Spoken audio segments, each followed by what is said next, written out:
बहुत पहली बार भारत में इकट्ठा होकर एक स्वर में एक साथ मिलकर कहेंगे कि महाबोधि महाविहार मुक्त करो। ऐसा उनके जीवन में इतिहास होगा कि महाबोधि महाविहार की मुक्ति के लिए वो लोग चीवर पहनेंगे। इजराइल में कहानी है कि इजराइल के प्रत्येक नागरिक पे एक नियम लागू होता है कि अपने देश की रक्षा के लिए, अपने देश की सुरक्षा के लिए उन्हें देश की एक वर्दी पहननी पड़ती है, आर्मी की वर्दी पहननी होती है। तो ये भी हमारे लिए इतना बड़ा एक अवसर होगा, एक इतिहास होगा हमारे जीवन में, इतनी बड़ी क्रांति होगी कि देश के नौजवानों को, बौद्धों को ये अवसर मिलेगा कि महाबोधि महाविहार को मुक्त कराने के लिए वो 4 मई से लेकर 12 मई तक चीवर पहन के महाबोधि महाविहार को मुक्त कराने की लड़ाई लड़ेगा।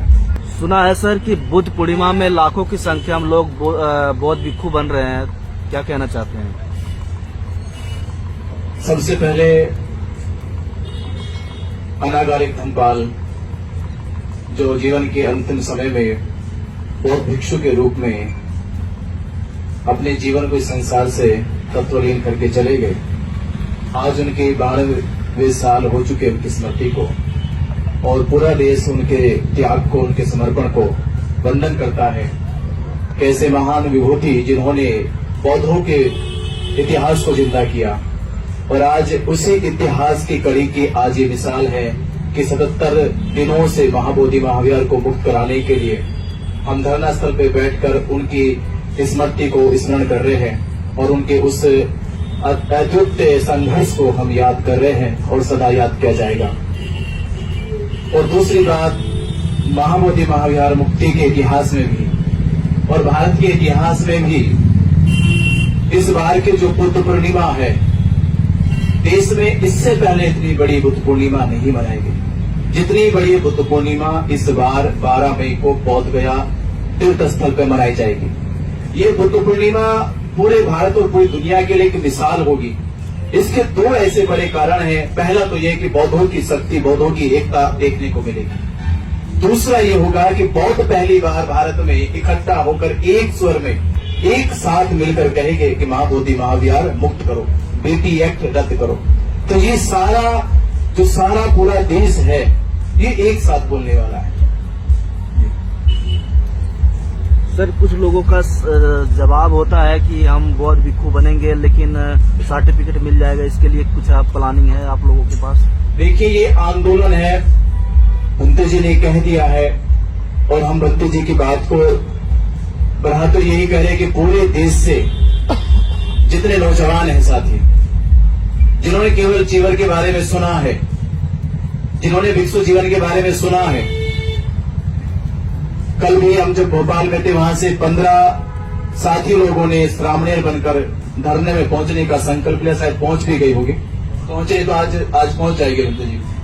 तो 15 श्रामणेर भोपाल से आ रहे, तो ये ऐसा उनके जीवन में इतिहास होगा कि महाबोधि महाविहार की मुक्ति के लिए वो लोग चीवर पहनेंगे, और हजारों की संख्या में चीवर पहनकर वो इस धरना स्थल पर बैठेंगे। और जब धरना स्थल से वो लगातार 12 मई तक बैठे रहेंगे, ये वैसे होगा जैसे इजराइल में कहानी है कि इजराइल के प्रत्येक नागरिक पे एक नियम लागू होता है कि अपने देश की रक्षा के लिए, अपने देश की सुरक्षा के लिए उन्हें देश की एक वर्दी पहननी पड़ती है, आर्मी की वर्दी पहननी होती है। तो ये भी हमारे लिए इतना बड़ा एक अवसर होगा, एक इतिहास होगा हमारे जीवन में, इतनी बड़ी क्रांति होगी कि देश के नौजवानों को, बौद्धों को ये अवसर मिलेगा कि महाबोधि महाविहार को मुक्त कराने के लिए वो 4 मई से लेकर 12 मई तक चीवर पहन के महाबोधि महाविहार को मुक्त कराने की लड़ाई लड़ेगा। ये हजारों की संख्या में होगा। और देश में हम जैसे देख रहे, धरना स्थल से पूरी क्रांति पूरे देश में फैल रही है। भोपाल में हो रहा, अब नॉर्थ ईस्ट में आंदोलन चल रहे हैं, परसों फिर गोंदिया में हो रहा, फिर छत्तीसगढ़ में बहुत बड़ी सभा होने जा रही, बहुत बड़ी, इतनी बड़ी सभा होने की 25,000 लोग एक साथ जुटने जा रहे हैं, और शेष 25,000 लोग सीधा 12 मई को बौद्ध गया आ रहे, 25,000 लोग छत्तीसगढ़ से आएंगे।